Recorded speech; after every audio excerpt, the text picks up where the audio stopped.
بيسألوني انت من وين؟ بقلن من مغدوشي. بيقولوا لي تمام، خبرنا عنا أكتر.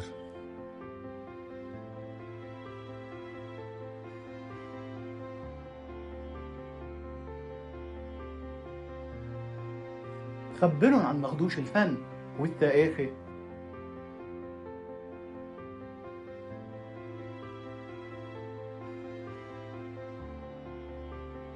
عن مغدوش كروم الشمس ومهرجاناتها.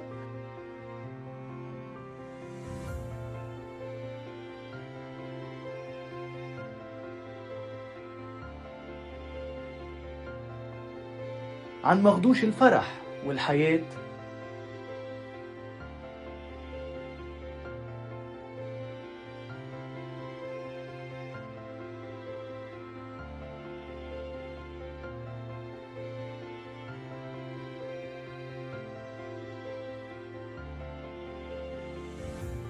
أو بخبرن عن مغدوش المقدسة.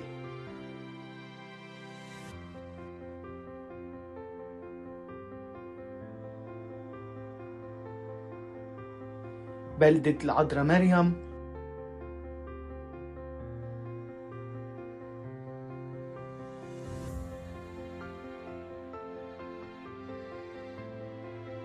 بلدة مزار سيدة المنطرة العالمي.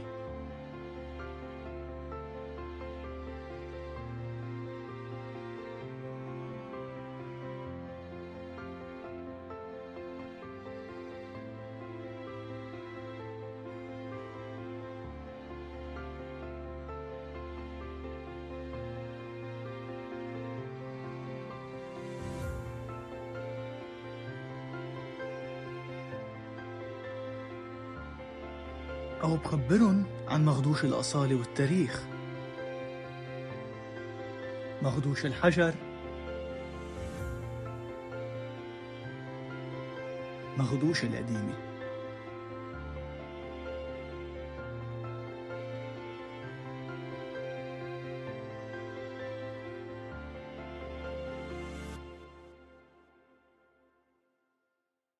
حتى نتعرف على مغدوشة أكتر، مين إلنا غير جيل الزمن الجميل أو الجولدن ايج تبع مغدوشة حتى يخبرونا عن مغدوشة ويعرفونا عليها أكتر. حتى تشوفوا شو قالوا لنا تابعوا معي هيدا الفيديو. وصفي لنا مغدوشة بنظرك. بالنسبة لشو؟ بالنسبة لكل شيء؟ لكل شيء. أول شيء بدي أقولك يعطيك العافية، عم لاحق فيديوهاتك بجننوا كتير حلوين، والله يوفقك، وأنت من أهم تلاميذي. الكل بيعرف. مغدوشي أنا ما ببيعها بالدنيا.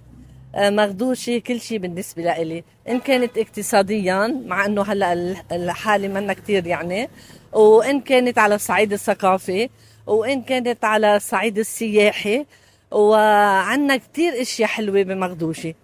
بقى شو بدي اقول لك بعد عنها؟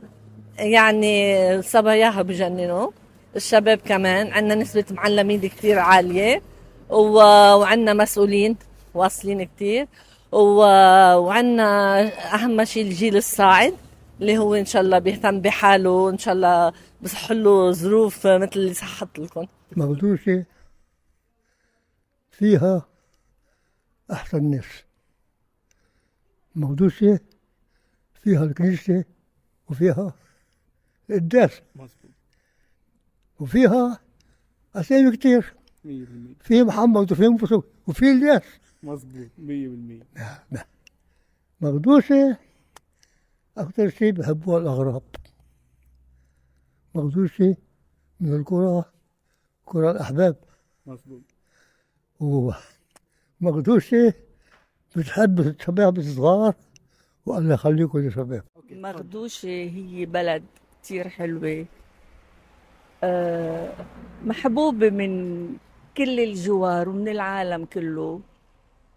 وسيدة المنطرة عنا بمغدوشة بيجوا كتار زوار من أوروبا، من أمريكا، من اليابان، من الدول العربية. يعني هي بنعرف كليتنا سيدة المنطرة إنها مشهورة. شو بدي اقول لك يعني، يعجز اللسان مثل ما بيقولوا الكلام عن مغدوشي. بس بالنسبة لهالأوضاع ولها شوي يعني، كيف بدي اقول لك، صرت لاقيها هيك ما كتير بهالعجقات وما كتير بالتجولات، وبتصور هذا الشيء لكل البلد. عرفت كيف يعني؟ بس أنا بحب كتير مغدوشي وما بتخلى عنه ولا تخليت عنه، ورح كفي حياتي بإذن الله فيها. العيشة حلوة كتير هون، وما حدا بيأذينا ولا حدا بيجي يصابنا، وكلياتهم بيحترمونا وبيحبونا، مبسوطين كتير نحن بمغدوشي هون. ما في شيء أبدا، الحمد لله بمغدوشي نشكر الله. وكتير حلوة هالبلاد وبتجنن، لبنان كله على بعضه بجنن، للعالم كلنا فزعاني منه. مش لازم حدا يفزع من حدا، يجرع الإنسان ويجي على بلده. المغتربين تيجي على بلدها، العيشة كلها حلوة كتير هون بلبنان، وخصوصا بمغدوشي. وأيانا بنروح وبنيجي كل نهار ما حدا بيقلنا وينكم. شو في يعني، ما في شي بهالدنيا. الدنيا بألف خير يا تقبرنا. ولهون بنكون وصلنا لنهاية الفوكس بوب تبعنا. بتمنى تكونوا قدرتوا تتعرفوا على مغدوشي أكتر من خلال عين إخبارها والجيل الذهبي تبعها. وإذا حبيتوا تزوروا مغدوشي ناطرتكن.